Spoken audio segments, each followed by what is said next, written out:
ወደ ሎዛ ከመጡ ታካሚዎች ያስገረመሽና ዛሬ የምታካፊን ታሪክ የማንን ነው? ዛሬ ማጋራችሁ ታሪክ የወይዘሮ አዝመራ ኩማ ነው። ዛሬ ማካፍላችሁ የአቶ ኃይሉ ተሰማን ታሪክ ነው። የአቶ ጨመዳ በርሲሳን ታሪክ ዛሬ እናካፍላችሁ። መጀመሪያ ራስሽን አስተዋውቂልን። ዶክተር ኑር አቡበከር እባላለሁ። የሎዛ የስነ ምግብ ሕክምና ማዕከል ጠቅላላ ሐኪም። ወደኛ ማዕከል ሲመጡ ምን የጤና እክል ነበራቸው? እኒህ ታካሚ ወደኛ ሲመጡ ስኳር፣ ኮሌስትሮል እና ግፊት ነበረባቸው። እኛ ጋር ከመጡ በኋላ መጀመሪያ ያሉበትን የጤና ሁኔታ ማየት ስለሚኖርብን ምርመራ አደረግንላቸው። ከዛም በዛ ምርመራ ውጤት መሰረት የ3 ወር የስኳር ክምችታቸው ወይም ደግሞ ሄሞግሎቢን ኤዋንሲያቸው 14.5፣ ቶታል ኮሌስትሮላቸው 256፣ ትራይግላይሰራይዳቸው ደግሞ 769 ነበር። በዛ ካልን በኋላ ማለት ነው አየው ውጤቱን ይሄ ከፍተኛ ነው።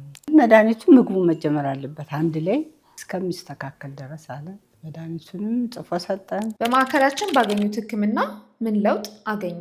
የስኳር መጠናቸው ከፍተኛ ስለነበረ መድኃኒት አስጀምረናቸው ጎን ለጎን ደግሞ በስነ ምግብ ባለሙያ የምግብ እቅድ ተዘጋጀላቸው። መድኃኒታቸውንና የስነ ምግብ እቅዱን በአግባቡ በመከታተል በለውጣቸው መሰረት ለውጡን እያየን መድኃኒታቸውን ቀስ በቀስ የቀነስን 14.5 በላይ የነበረው የ3 ወር የስኳር ክምችታቸው በጥቂት ወራት ውስጥ ወደ 5.2 መውረድ ችሏል። ስለዚህ ታካሚ ሌላ ያስገረመሽ ነገር? እንደነገርኳችሁ እኒህ ታካሚ ከፍተኛ የስኳር መጠን የነበራቸው ሲሆን የተሰጣቸውን የምግብ እቅድና የአኗኗር ዘይቤያቸውን በማስተካከል በአጭር ጊዜ ውስጥ ከፍተኛ የነበረውን የስኳር መጠናቸውን መቀነስ ችለዋል። ሐኪሙ ዓለም በኢትዮጵያ ሆኖ ነው እንጂ መርፌ ነበር ቀጥታ የሚያስተምር አለ። ምንድነው የስኳር ክምችቷ ማሽኑ 14.5 ነው የሚያነበው፣ ግን 14.5 አባብ ነው የሚል በላይ ነው የሚለው። እኔ ደነቀኩኝ። ጠብቄውም አላውቅም፣ ግን ስኳር መለካቱን ጨራሽ ነው ያላውቅም። ስሜ መሰረት ካሳሁን እባላለሁ። የወይዘሮ አዝመራ ኩሜ አራተኛ ልጅ ነኝ።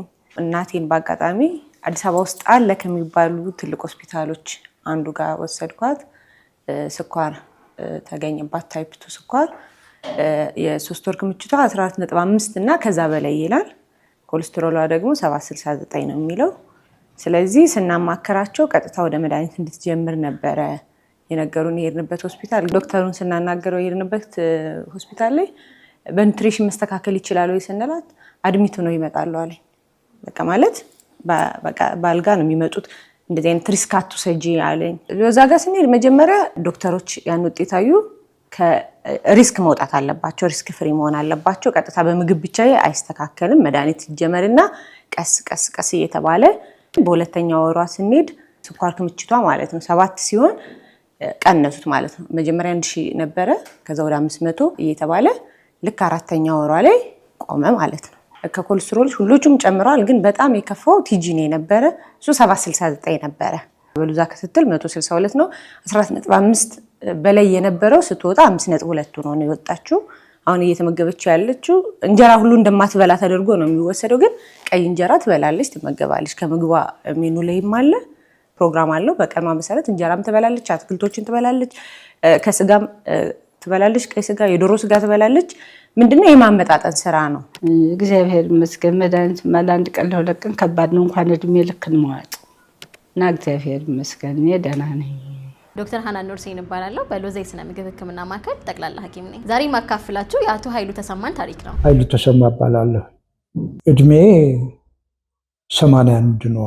ወደኛ ሲመጡ የደም ግፊት፣ ስኳር እና ከፍተኛ የሆነ የኮሌስትሮል መጠን ነበረባቸው። አቶ ኃይሉ አሁንም ክትትል ላይ ናቸው። የግፊት መድኃኒት አቁሜያለሁ። ኮሌስትሮሉ በጣም ወርዷል፣ ክብደቴ ቀንሷል። በአሁን ሰዓት የደም ግፊት መጠናቸው ስለተስተካከለ የደም ግፊት መድኃኒታቸውን አቁመዋል።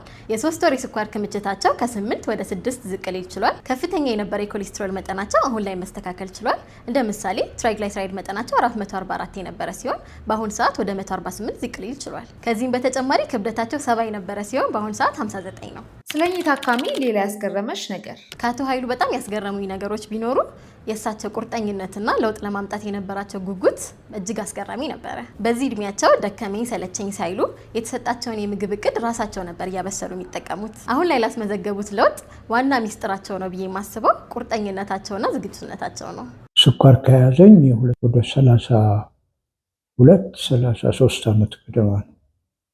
ከዚህ ውስጥ አንድ 5 ዓመት በኢንሱሊን ነው ያሳለፍኩት። ከዕለት ዕለት ስኳሩ ብዙ የነርቮችን ክፍል እየጎዳ ለብዙ ውድቀት ዳርጎኝ በመጨረሻ የዚህም ቤት ታሪክ ሰማሁ መጣሁ። አሁን 2 ወሬ ነው። አሁን በጣም ትልቅ ለውጥ ነው ያለኝ። ትልቅ ለውጥ የአድቨርታይዝመንት ጉዳይ አይደለም። እኔ የምሰራው ያየሁትን ነው የምመሰክረው። ለምሳሌ ለተከታታይ 2 ወራት የ3 ወር የስኳር ጥርቅሜ 8 ነበር። ዛሬ በሁለተኛው ወር እዚህ ስመረመረው 6 ነው የሆነው። የግፊት መድኃኒት አቁሜያለሁ። ኮሌስትሮሉ በጣም ወርዷል። ክብደቴ ቀንሷል። በእኔ ምሳሌ ቦስል እኔ ጥሬ ስጋ ስበላ ነጭ ወተት የመሰለ ጮማ ስጋ ካልበላሁ አልበላ። አሁን ሳየው ይገርመኛል ራሴ። ከተያያዙ ብዙ ነው መዘዙ ነው የሚለው።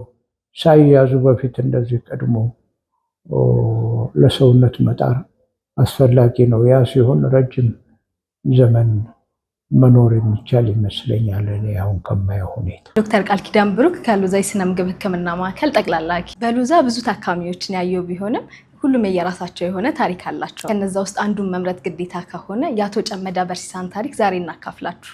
ጨመዳ በርሲሳ እባላለሁ። ሁሉንም መድኃኒት አቁሜ ኖርማል ሆኛለሁ። ታካሚያችን ወደ ሎዛ በሚመጡበት ጊዜ ላይ ለ13 ዓመታት ያክል በስኳር በሽታ ላይ የኖሩ ነበሩ። ስኳር ነበረብኝ። 2005 ጀምሮ ይታመም ነበር። ላለፉት 7 ዓመታት ሜትፎርሚን ጠዋትና ማታ 500 ሚሊግራም ይወስዱ ነበር። እኛ ጋር በሚመጡበት ጊዜ ላይ የስኳር መጠናቸው ጥሩ ቁጥጥር ላይ አልነበረም። የ3 ወር የስኳር ክምችታቸው 11.7 ነበር።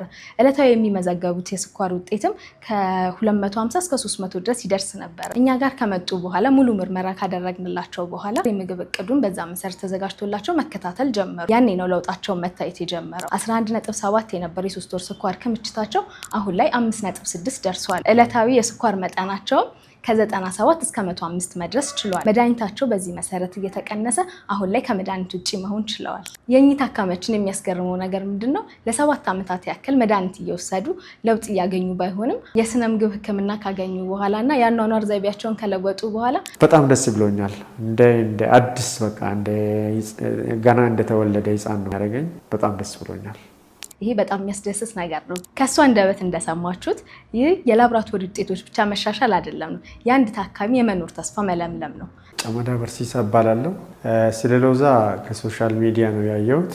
ስኳር ነበረብኝ የዛሬ 13 ዓመት ማለት በ2005 ጀምሮ ይታመም ነበር። ብዙ ሆስፒታሎች ጋር ሄጃለሁ። ለ7 ዓመት ተከታታይ መድኃኒቱን ወሰድኩ። ምንም ለውጥ አላመጣም። መጀመሪያ ሲመጣ ሄሞግሎቢን ኤዋንሲ 11.7 ነበረ።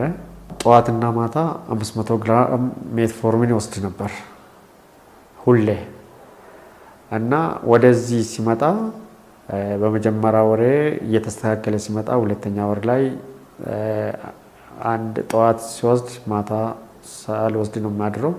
በሂደት እየቀነስኩ መጥቼ አሁን መጨረሻ ላይ ከዛሬ 2 ሳምንት በፊት ሁሉንም መድኃኒት አቁሜ ኖርማል ሆኛለሁ።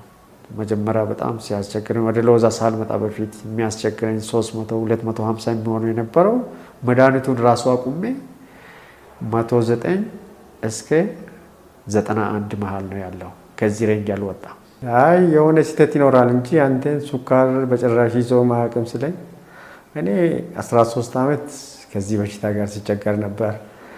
7 ዓመት ደግሞ መድኃኒቱን እየተጠቀምኩ ራሱ ከ300 አልወርድ ብሎ በጣም ሲቸገር ነበር። እየተመከርኩ አመጋገቤን እያስተካከልኩ በሱ ሲሄድ ሁሉም ነገር ተስተካከልልኝ። አሁን ነፃ ነኝ። መድኃኒቱን ኦልሬዲ 2 ሳምንት ሆኖኛል ካቆምኩት። በጣም ደስ ብሎኛል። እንደ አዲስ በቃ ገና እንደተወለደ ሕፃን ነው እንትን ያደረገኝ። በጣም ደስ ብሎኛል። አመሰግናቸዋለሁ።